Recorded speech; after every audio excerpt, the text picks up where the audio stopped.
All right. Well, let's go ahead and get started. I know everybody's on different time schedules here, and we appreciate you spending the time with us. Today is called 5 Key Steps to Launch a Successful Webinar. And we're going to talk about webinars, webcast, and livecast a little bit. Primarily, we're going to be talking around the framework of a webinar, but you can apply most everything you're going to learn today to webinars, webcasts, or livecasts, and we'll talk about the differences in those. And really, we want to learn how to drive new business, as always, and sometimes for some of us, it's in challenging times. And I think for all of us it is. However, we have seen attendance up, we have seen registrations up in webinars, and I think that's because most of the world is in a position where they're not traveling, they're not moving around as much, and we do see attendance up. So welcome from all of us to all of you. Those of you that don't know me, my name is DeLisle. I'm founder and CEO of Forward Progress, and we also have an educational platform called Social Jack. So if you go to socialjack.com and you want to learn about digital thought leadership and influencer development, especially in the B2B space, we have hundreds and hundreds of courses there. Some of you may not know that I started at Merrill Lynch way back in '82. Does anybody remember '82? See what the age of the average audience member is here. What was your favorite music in the early '80s? We have, and I was a brand and in banking. I did a lot of auditing with a CPA firm. So that was interesting years being part of a CPA firm. And then I quickly got into systems implementation around ERP, CRM, digital marketing when that first came on the docket, if you will. So a lot of cool things around there. Our platform, we've trained collectively over 120,000 people globally, and that could be around building influence. And many of you are familiar with our social selling work, how to sell using LinkedIn and other platforms and building relationships. In some cases, it's platform specific, and maybe it's just building your personal brand and storytelling. So that's how a lot of you might know us. We've done over 4,000 webcasts. We believe it's closer to 5,000, but we wanted to keep the numbers as tight as possible. So we've been tracking this for a while, but we're going to talk about different platforms. And so you will learn, just like we have, that different platforms have different benefits. So you want to consider those. We appreciate those of you that have listened into the Influence Factory. It is basically on every platform that I know of, including Spotify, iTunes, Google Play, YouTube. So if you want to listen to interviews, we're approaching our 100th episode, and they're great inspirational interviews of digital thought leaders and people that have amazing stories and have gotten through whatever it takes to get to that next level of themselves and our specialties in their area of business. So if you know someone we should be interviewing, please submit that to us, and we would be glad to consider that person on one of our next interviews. With that being said, I do have the book that many of you already have. It's called First. And many of you know I grew up on the streets of Chicago, London, suburbs of Gary, and it sort of talks about going from street survival to getting into the boardroom and climbing up the ladder, if you will, and building businesses and all kinds of cool things. Yes, a street urchin, if you will. Thanks, Stephen, for that. All right, so again, I want to welcome everybody. On the back end, we have Jackson, who's our production manager at Social Jack. Jackson, want to say hey? Hey. He's handling all the back end, and a lot of you that have built webcasts, podcasts, webinars, maybe we've done a virtual conference with you. Jackson and his team primarily produce those, so he's going to be jumping in from time to time as I get in over my skis on the technical stuff, but he's been around with us for it says 7 years, Jackson, but that's as a trainer and coach. But you've actually been doing a lot of this digital work and even social media for closer to 10, right? If I have My Yeah, calculation. it's closer to 10 now, just, starting with the company from the beginning. Right. So, All right, so good stuff. And he's also a student at Second City, which unfortunately is temporarily shut down because of the pandemic, but we're hoping to see the entertainment space slowly begin to open up. Okay, those of you that are on GoToWebinar, if you're on the mobile app and you can see our screen or cannot see our screen, you'll notice that you swipe left or swipe right. So you can do that in the mobile app. If you do have audio issues, I notice some of you are dialed in and you have the dial-in number. So you can always just click on changing your audio from computer audio to phone call, and you can simply dial in with the phone number and access code that pops up, and that number is specific to you, so it will follow you around. We also want you to ask questions throughout. We're going to give away, we'll give away a couple of Starbucks gift cards. We know the drive-thrus in many places are still open, so we'll get you some of those today. So the way that you win is you engage with us. So real quick, if we could just have you type in, where are you checking in from today? Let's just get some location down. Like, where are you checking in from? I'm in my home in Northwest Indiana, and usually I'm in my office in Chicago. Oh, we have Crown Point. Welcome, Aaron from Crown Point. We have New York City. Welcome, Diana.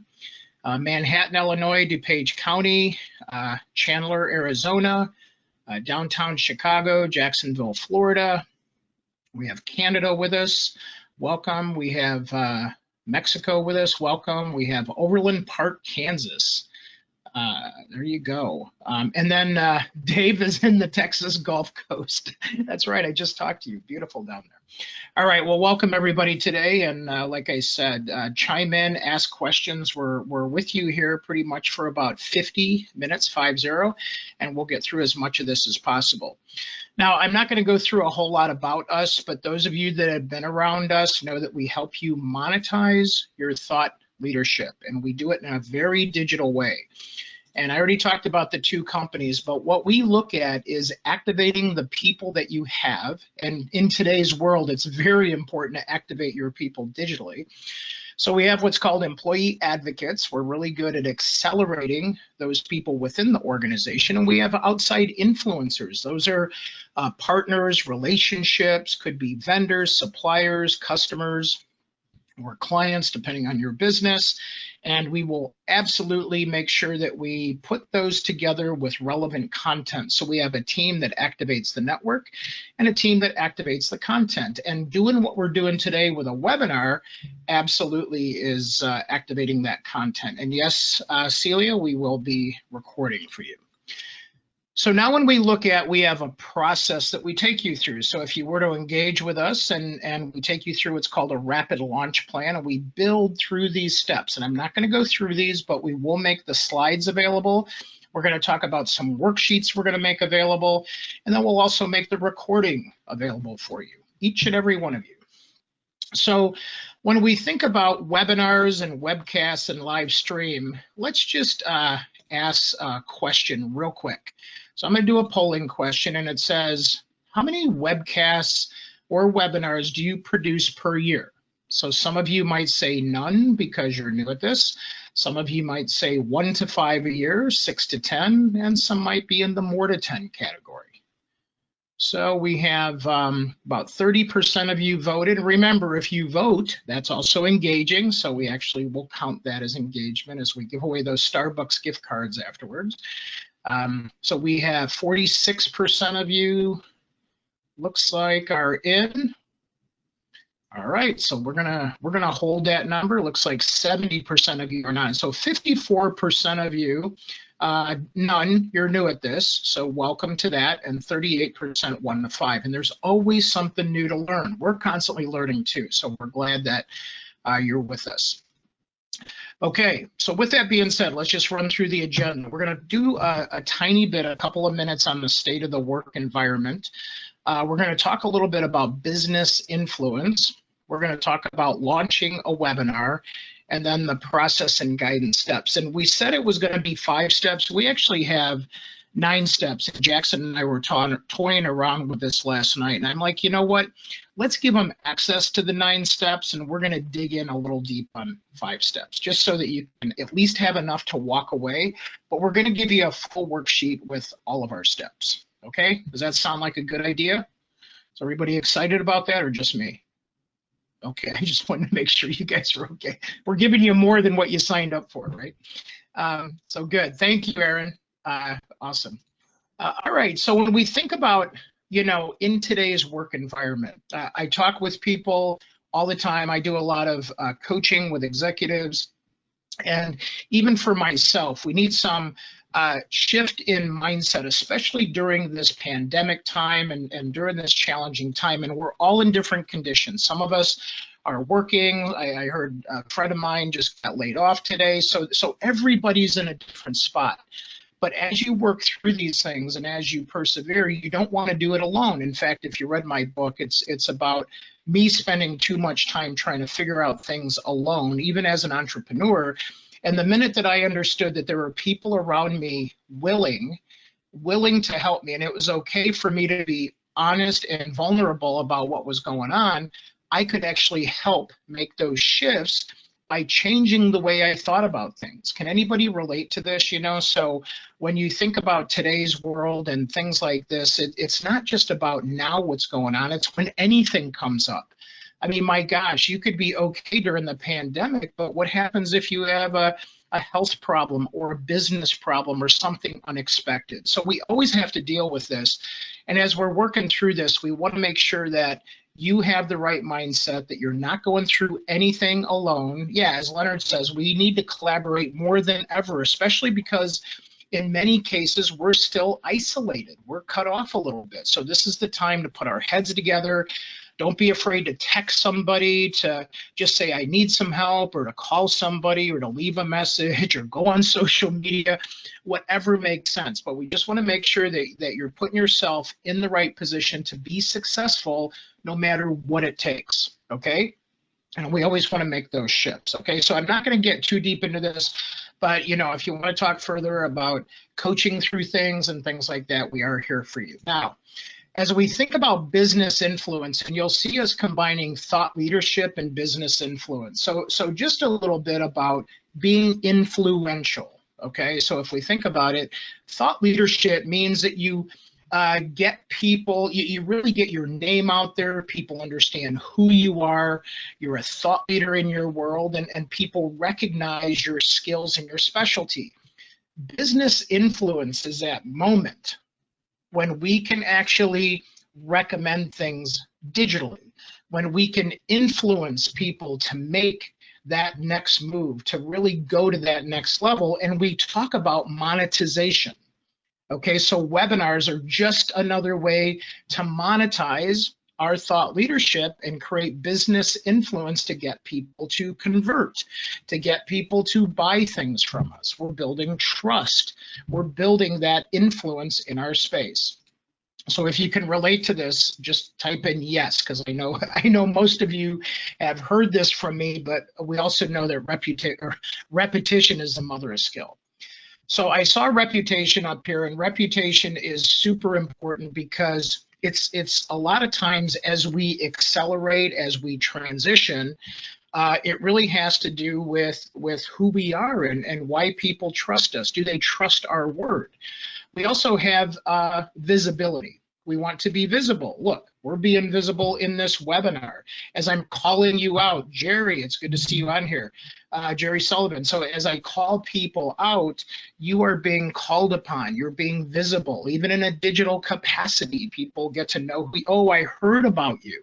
I heard you're the best. I should call you. And you think about brand awareness, whether it's the brand you work for, your company, or yourself, you're creating more awareness, and we're creating trusted relationships, right? And then for the ultimate outcome of referrals and new business. So this is the influence part where we start to begin to shift. We start to begin to get people to actually start coming to us, and we create inbound because we're being publicly outbound with our thought leadership. We're projecting it out there. Now, what are the vehicles of digital influence? Well, we have the webcast and we have podcasts. We've talked about that. Images, video, blogs. Some of you aren't as outgoing. So, we have that where we push these things out. Now, you could have somebody like us push it out for you or somebody in the office. We do a lot of coaching and training where we've had to train your receptionist or your administrative assistant about social media and help create that shift. And you don't have to do it all full tilt. You can do it in little steps or little chapters and get it up there. And with social media, we know we're in a new era now where we have to spend a little bit of money to get even the people that belong to us to see our content, which I think is a total crock. We all hate it, but unfortunately, you know what? They own the platform and that's how they make money. And we appreciate the fact that there's Facebook and Twitter and LinkedIn and Instagram and all these platforms, but we do have to pay to get the people that belong to us in those communities to see our content. And then of course there's email. Please, if you can hear my voice, do not forget to take super care of emails. They are so precious in today's world. They're the one thing that helps make sure that you can communicate with people. And remember, don't abuse those. Well, one wrong move and people opt out. They're opted out forever, and they have to double opt in to get back in. So again, make sure that you're doing that. Which of these is the most time consuming? I would say it depends on your plan. So Leonard, your new company is going through a rapid launch plan with us. And what we do is we look at a balance of resources, time, and money. Right? And those are all related. So when we do that rapid launch plan, we map it out based on the outcomes that we want to achieve. It's not just about getting people to the webinar. You're doing the webinar because at some point you want to either generate referrals, you want to increase your thought leadership so people sign new contracts with you. Let's call it what it is.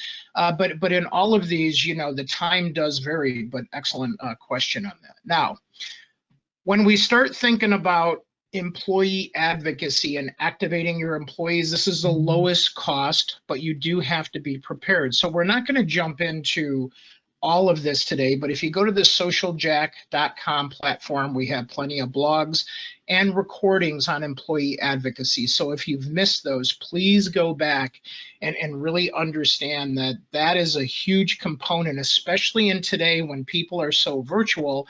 And I think I think it was Leonard or somebody said it's important to be connected more than ever, more than we ever have. Okay, so it's super important to be connected, and so we can connect. And you'll notice so many more people on Zoom calls. You're on more Zoom calls.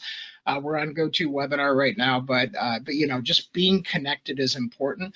But activating those employees in a very social way is where we get employee advocacy, and it can be fun, exciting, it connects your culture, it changes cultures, it's really important. So we have plenty of articles and things like that on our website, so please visit those. All right, let's get into the process and the guidance here. We have 9 steps. We're gonna dig into some of these a little deeper than others because I'm just watching and 54% of you have never done this.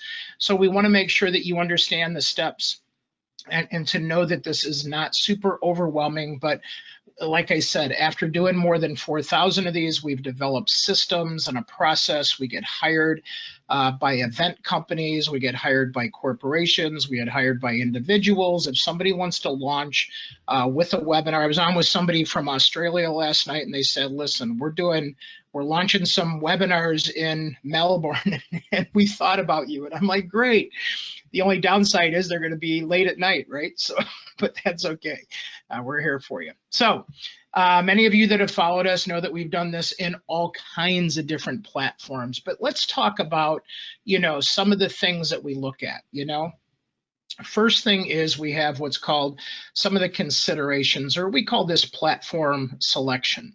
So we know that we have an option for webcast versus webinar. So if you're looking at your screen or you're on mobile, I'm going to turn my camera on, okay, just for a few minutes. Now, the minute I turn this camera on, and I'm just going to wave, hello, greetings from Northwest Indiana in my home. Everybody wave back, and I can't see you. But the idea here is typically in a webcast, we're broadcasting. We're broadcasting. We might have a panel, we might have a keynote speaker. It doesn't mean we don't have content. Some of you are seeing different views of this. Unfortunately, on mobile, you got to swipe left, swipe right to see me and to flip between the content. But I want you to see mostly the content on this webcast. I just want you to know that if we're broadcasting, typically that includes a little better bandwidth because you got to get the video to come through, a little better bandwidth if you have multiple people that you're producing, and sometimes you change platforms. Zoom is really good and really mature at the webcast part. And I'll talk about a couple of the differences. And you go mostly to GoToWebinar from our perspective because the reporting and the lead generation aspects of this are much better in terms of, and the integrations between other systems. All right, so I'm going to pop back off the camera, but it's good seeing you guys. Okay. So now as we jump into this, are you webcasting, webinar? Is it a combination of both? And it depends on how much content you have. In the little picture here, you see we were using Adobe for American Family, and we were on premise and we were simulcasting. With social distancing, I believe that we're gonna be caught up in more simulcasting. That means we're physically together, but we also have people online. So most of the conferences that are coming back online are going to be at about 50% capacity, even for next year, which means you can only a certain number of people can buy tickets, and then you virtually have to attend. So that'll be interesting to see how this cranks up. But those of you in there, if you need to talk about this, we've been simulcasting for almost a decade. So whatever I talk about today is included. There's functions and features. So what do you need? You've already experienced a polling question. A lot of you have already been asking questions in the question area. Some of you need to be able to draw, right? So there's annotation. So do you need drawing capabilities? Do you need the capability to put things on a screen? And do we need to highlight? I'm not very good at drawing, so I apologize. I usually have somebody on helping me with that. But you know, you might want to highlight things, you know, as you're talking about those. If you need those capabilities, you want to make sure you have good drawing capabilities on there.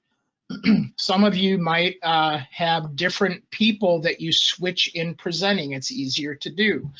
Zoom just added Zoom rooms, which means you can switch from room to room, or you can have people do breakout rooms, right? So for depending on the conferences that you're working with or how you're presenting. And I talked about ease of use. So if you have a lot of guests, we're producing a web conference for Social Media Strategy Summit. All of you should be on that. We're producing literally 4 days. And I think, what is it, Jackson? I think is it 50 or 60 speakers or something like that? It's close to, yeah, a little over 50 speakers. Yeah, so we're coordinating 50 speakers. We have people that are transitioning in and out.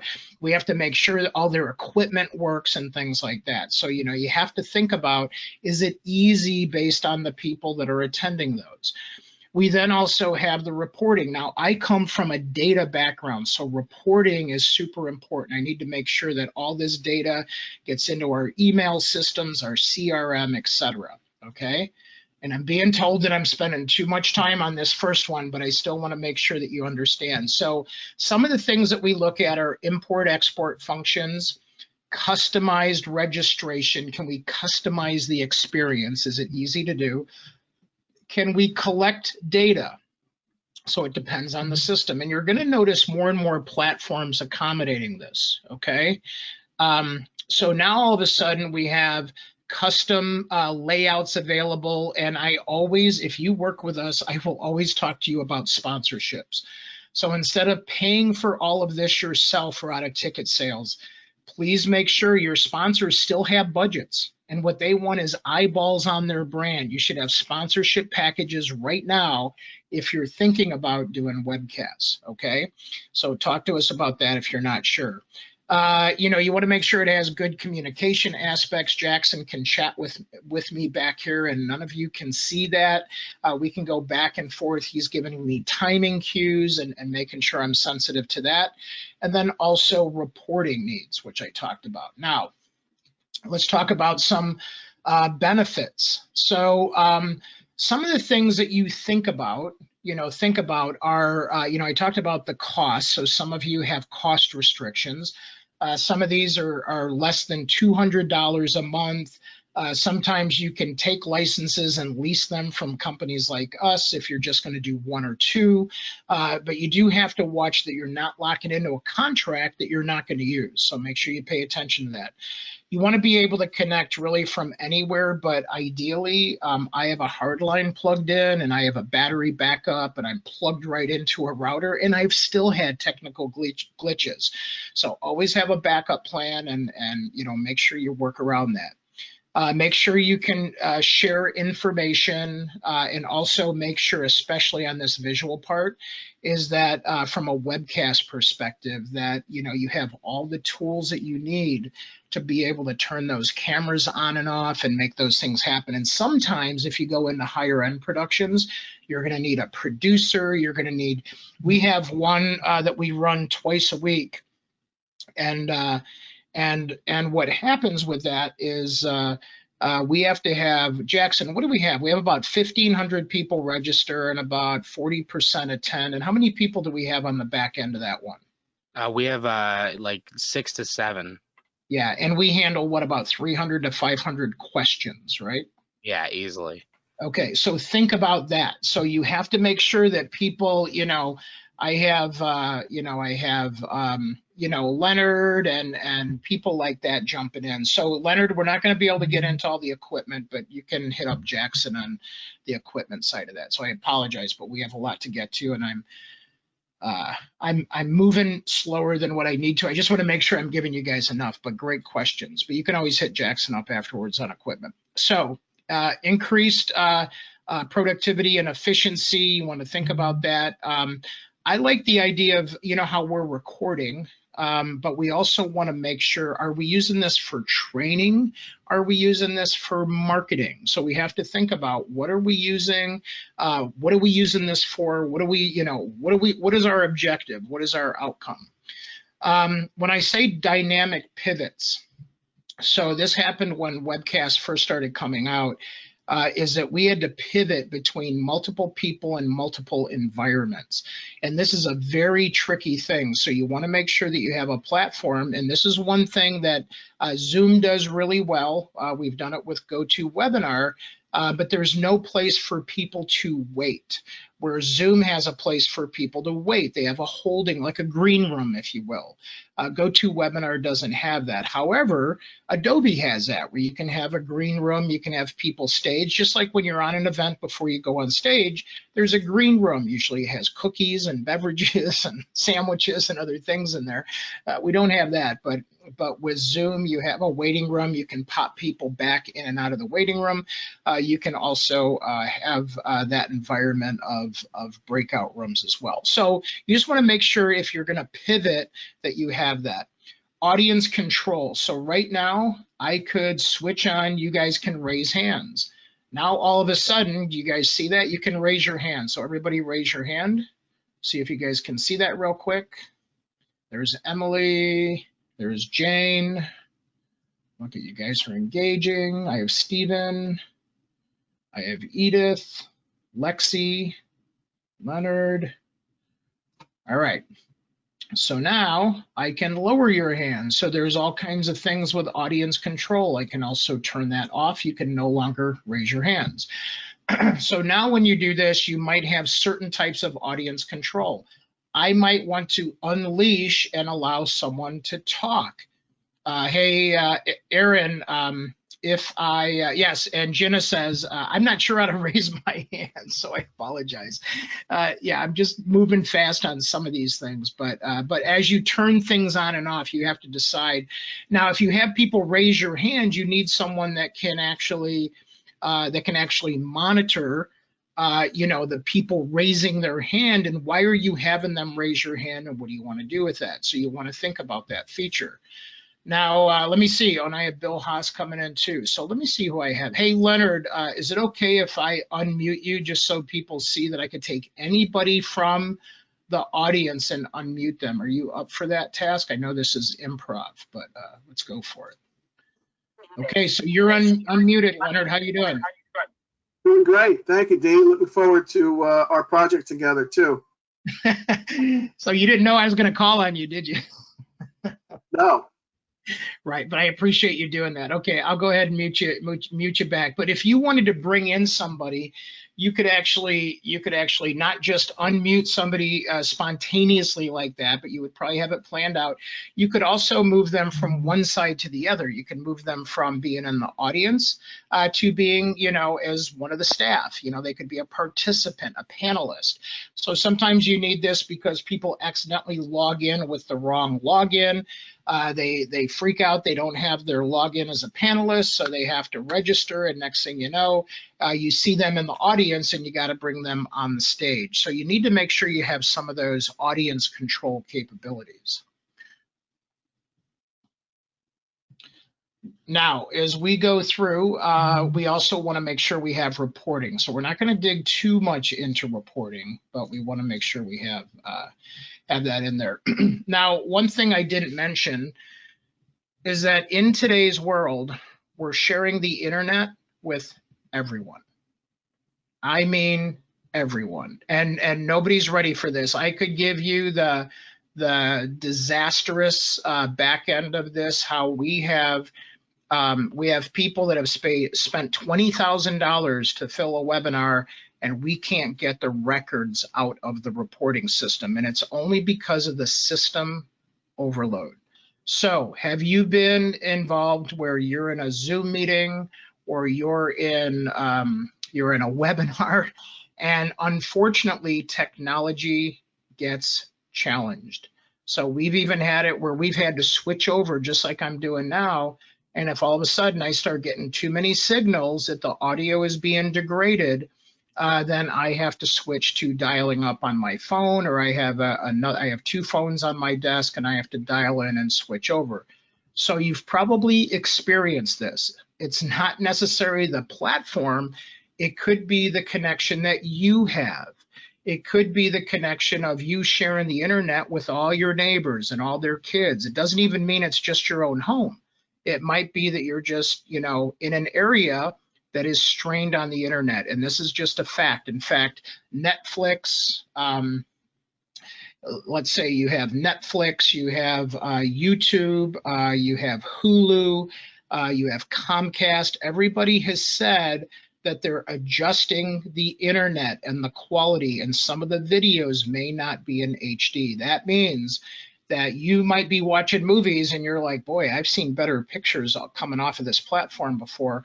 Well, they're intentionally having to adjust that because of how this works. Okay, so I'm not going to dig into every single feature here. I want to get through some of the other steps for you, but you want to consider some of these things. And again, we're going to provide you with a checklist and you can go through this, but when you're making the decision of the platform, just make sure you know the objective and you know the things that you want to get through. Now, I'm going to bypass the virtual meeting part of this. I want to get into step 2, because this has a lot to do with how you're going to select or what you're going to select. So we want to make sure we have goals. So if I'm going to type in, if you guys could type in real quick in the questions area, if you're going to do, a lot of you said you're going to be doing your first webcast. Is it for training or is it for marketing? Can I just see sort of everybody type in? I'm just sort of curious who we have with us today. Mostly it's marketing, workshops. I like that. Let's see, training, primarily marketing, both. There you go. So Pepper and Jane are the only two that typed in both. Jackson, mark them down for a Starbucks gift card. Here's why. Because whether you're training or you're marketing, I'm going to talk about use of content. Okay, I'm going to talk about how you use the content for both. Those of you that know us know that we have done thousands and thousands of webinars. I saw people logging in late here. But the idea here is that you're creating content. It should be part of your content plan. Don't make the webinar this thing over here and then this other thing over here. Okay, please do not do that. You know, whatever you're doing, even if it's for training, you can take snippets, you can take pieces, and you can turn those into marketing pieces. Every organization we walk into, we look at how they're training because they're teaching, they're creating thought leadership. Remember my first discussion? That they're becoming thought leaders, influencers with the intent to monetize and convert. So even if you're doing training, you want to leverage it for both. Okay, so you want to leverage it for both. Okay, so make sure, does everybody get this? Give me a quick yes in there. I want to make sure I don't have to, this is probably one of the most important things I'm going to say in this whole thing. Okay, so when we get into this, you want to think about who is the target? Who are you targeting and what are you going to offer? So those of you doing it in marketing, even in training, you need a transition. You have a target for the people you're training and you have something that you're going to get them to do next. Because if you just do a one and done, you're really not building on thought leadership. It should be a build. So whether it's training or marketing, you should always build to the next thing. So think about that of what you're always going to offer or provide people. The target should be, you know, known. You should know exactly who you're speaking to in the audience. I know that 54% of you have never done a webinar. I know that 38% of you do about one to five a year, and 8% of you have done more than 10. And obviously, I appreciate you being in here because you do more webinars than the average people that are in here. But that's what I know about you. So now I can have a different conversation and slow down in certain areas, but then also go to the next one. Yes, Jerry, we will definitely be getting you recording and then also access to the slides. So make sure you listen at the end how to get to those. Okay, so now from that you develop a message. Now remember how I said don't go alone, you have to assemble your team.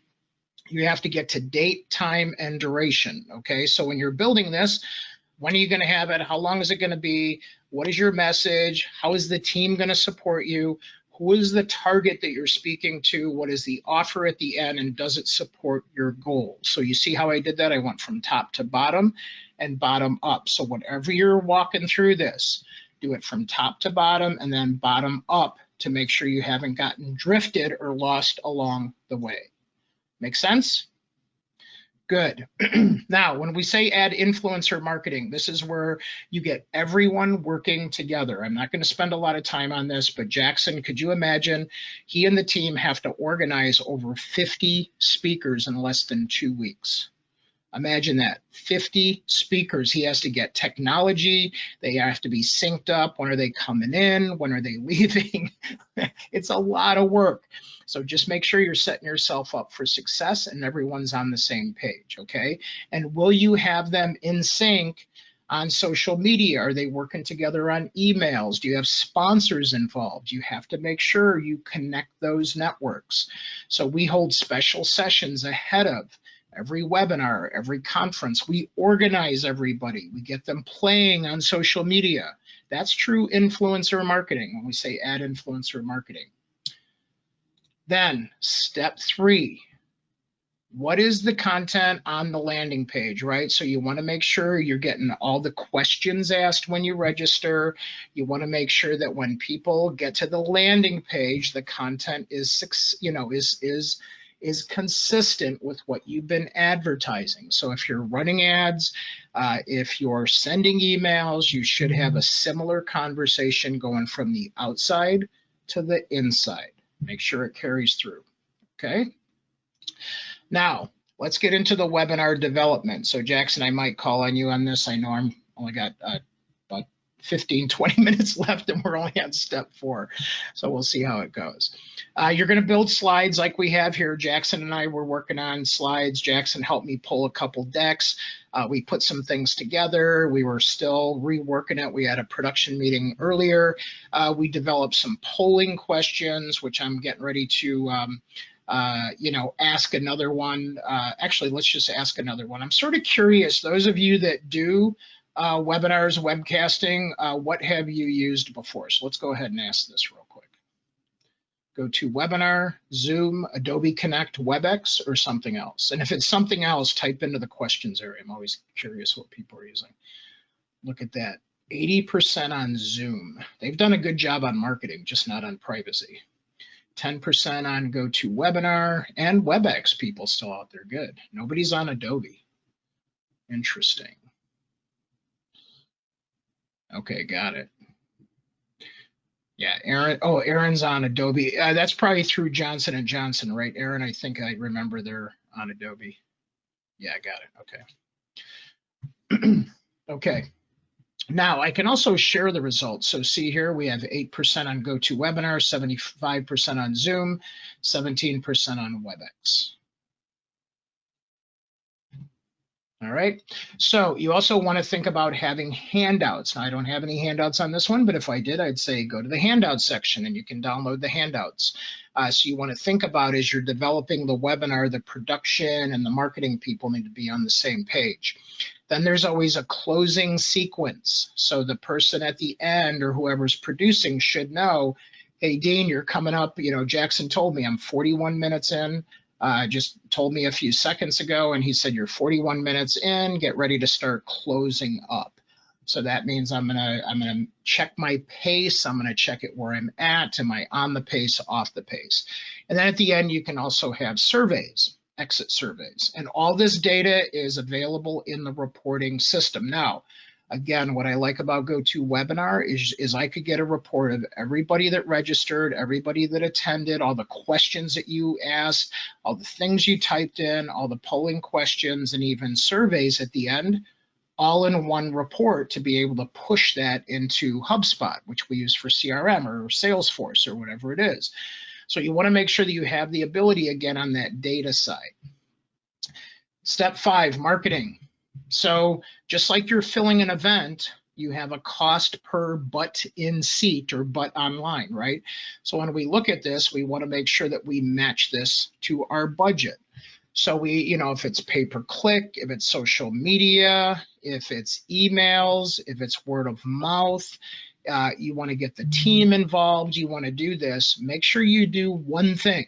Before you start marketing, write down tracking pixels. What is that? Well, that's a different link that you would use for every source of marketing. So you know if your social media is working, if your emails are working, if pay-per-click's working, if your network is working, wherever it is, and make sure that you track that so you know what to change on the next one. Do you use a different list? Do you target differently? Should you say things differently? So again, if you're not tracking, you won't know, right? And then test your message, measure, and always adjust. So if you have 3 emails, don't just program 3 emails and walk away. Check after each email, what should you adjust or shift? Make sense? You guys still with me on this? Good. All right, step 6, registration review. So critical step, right? So always look, yes, Edith, we do. And you can Google tracking pixels. They're free on Google and things like that. So there's a bunch of different methods you can do with that, but you shouldn't have to pay for them. So what you want to do is look at your registration report before everybody comes in. Now, I've been polling you to understand who I have with you, and I know half of you, so that's good. But when we look at this, always look at the audience and the questions that you ask so that you can just get familiar with who this is. Are these the people that you expected? Do you have to shift the content? Do you have to shift the content based on their experience or who they are? Maybe all of a sudden you've attracted a whole new target market you didn't even know you attracted just based on the way that you titled.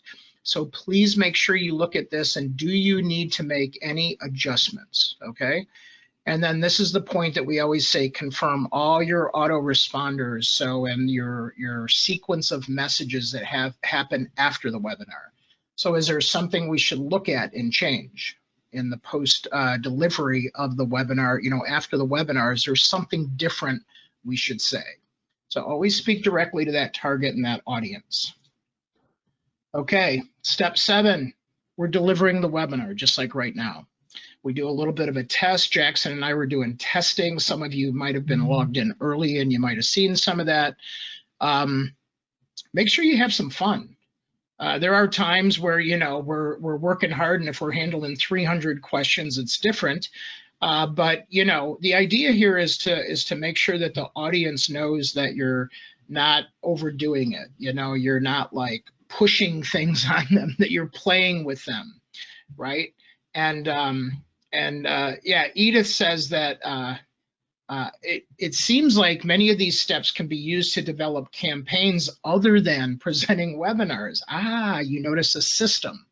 So those of you that know me know I'm system oriented. So yes, a lot of the things that we are doing or talking about can also be used for other campaigns. Although, Edith, it depends on what mechanism you're using for those campaigns. Okay, so sometimes that's different, but yes, a lot of these things can do that. But you want to breathe, so slow down. I have a little thing that says slow down, even though Jackson will tell me to speed up. He just told me I'm 45 minutes in. I have some people that write smile, because you want to make sure that people know you're happy about what you're delivering. Make sure you look at the control panel. So I can see that Liz is probably checking her email. Michael McCarthy is multitasking. Tracy is multitasking. Jenna was multitasking. Emily's multitasking. Diana, Don, Barry's multitasking. All this means is I have an indicator. I know. Steven's like, stop, don't call me out. It's okay. It's because it's letting me know if my audience is attentive. It says that I have 79% of the people are being attentive out of everybody. That's really good. If you can make it over 60%, it's awesome. You know, so as long as you could maintain that, and you know, there's different measurements, and you can see on the screen here, there's different indicators. Don't get overwhelmed. Make sure you slow down and learn what these are. You're not going to know them all the first time, but make sure you do check your control panel. And Diana's like, I'm just taking notes. I was just joking, Diana. I know that we have to multitask. So, and Don says he's slammed with work, so that's good. Look at that, and make sure you mute all the phones in your. Make sure you mute all the phones in your office before you jump online. I forgot to do that. So with that being said, you know, there's all kinds of something that comes up, right? So this, and you know, it's funny because what do we have? We talked about dogs barking, kids. I was on interviewing a guy yesterday, and he kept going, shh, shh, no, shut up. And he goes, sorry, I have a 9 and a 2-year-old, and I didn't know I was going to be in charge. So, you know, these are conditions that happen, but as long as you're genuine and authentic, and you tell people, look, I've done over 4,000, and I forgot one of the rules on my checklist is to mute all the phones. So there you have it. So anyway, check your control panels. Make sure you check everything. Show screen and camera. Is that, you know, what you want to do, like what I did earlier? Make sure you know where all the controls are for the camera to turn off, camera to turn on, content to turn on, content to turn off, record buttons, you know, things like that. Just make sure you're familiar. Do a little bit of practice. All right, hang in there, folks. We're on step 7. Conversion tips. So as we're talking through things, you know, if I, you know, as I'm talking to everybody that's here, and we think about this, let me just do a sample conversion on this. So, you know, let's go ahead and launch this. So if I were to ask you, knowing where we're at right now, knowing that where you're at, and I know half of you, what do you actually need help with? So if I launch this poll, and you can select all that apply, do you need help producing a webcast? And we still have 2 steps to go. Remember, marketing and conversion for a webcast. Maybe you don't need help producing it, but you could check both boxes. Do you need help with the content creation? Some people don't know what to put on the landing page, or don't know what to do with the content. Do you need influencer marketing development? Do you need help finding speakers? We are a big source of helping people find those speakers. And some people just want monthly social media posting. So as you think about these things for yourself, and yes, you can click them all. I've got about 40% of you that have voted. And now all of a sudden, yes, Jenna, we're going to definitely be, yeah, and you can share this so you can get the slides as well as the recording for sure. So as you're clicking on this, so I have 50% of you voted, And now what you can see is that, and this is a sample closing sequence that we would do at the end. And now when I share this with everybody, you can say, oh yeah, 77 of the people want help producing a webcast. So when we have a conversation with you, we can say, oh, we know that you want some help marketing, producing a webcast, some content creation. And so you actually get a feel off of that.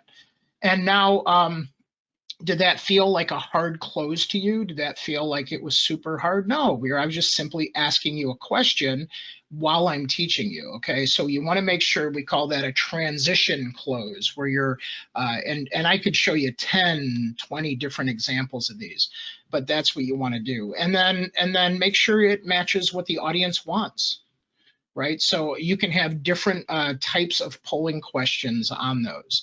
And then just be real clear, where are you gonna take people from there? So I've told you a few times to go to socialjack.com, and I would say again, if you go to socialjack.com, you could probably find, along with this webinar, another 1,000 webinars that we have published on there, at least 1,000. So that should give you enough content, because I know not everybody can afford to work with us, but we're always here to help you learn, okay? So when we think about this, make sure you follow up on your deliverables, right? Between 4 and 24 hours is best practice. We try to do it within 2, but if you have rendering of videos and those types of things, you need to make sure you adhere to that. Make sure you contact the attendees if they asked a question or they wanted to be contacted. Make sure you contact them. And then contact 2 non-attendees. What are you going to say to people that didn't? Sorry you missed it. Here's the recording. Just make sure you have that mapped out. And then you can always, as Edith was referencing, work this into your drip marketing and call sequence. Many of you know that we convert these to podcasts. So many of you have asked us, we want to start a podcast. Well, a lot of times it starts with a webinar and a webcast, and you practice and you get it going. A podcast is a full production of a show. It's a commitment. So you definitely want to make sure that you have proper planning, and that's a whole different webinar. When you're done, make sure that you track all the successes, whatever you made a mistake on. Like, I'm going to double check next time to make sure all my phones are muted, even though I should know it's on the checklist. I'm going to pay special attention to that. What are things you could do differently? What are some improvements you could make? And what are some good next steps, right, to make the next one even better? So how about that? So with 8 minutes left at the end, what are some questions that you have? And then we'll announce winners. Jackson, you can pick 4 today. So I shouted out 2 people earlier, and then let me know who the other 2 are that you pick. Okay, I mentioned socialjack.com. I'll take a couple of questions now. Okay, so, oh yes, when you go to socialjack.com, if you click on member login, you see at the top right there, member login, you can log in and have access to all kinds of extra materials. Okay, that's a secret. You don't even have to log in. Just click on member login and you'll see a little bit of the back end, and you'll get some example of about 70 or 80 things that you can click on: interviews, samples, webinars, so you can get enough examples, and some downloads in there too, including this one will be published there as well. How often do you need to plan for webinars?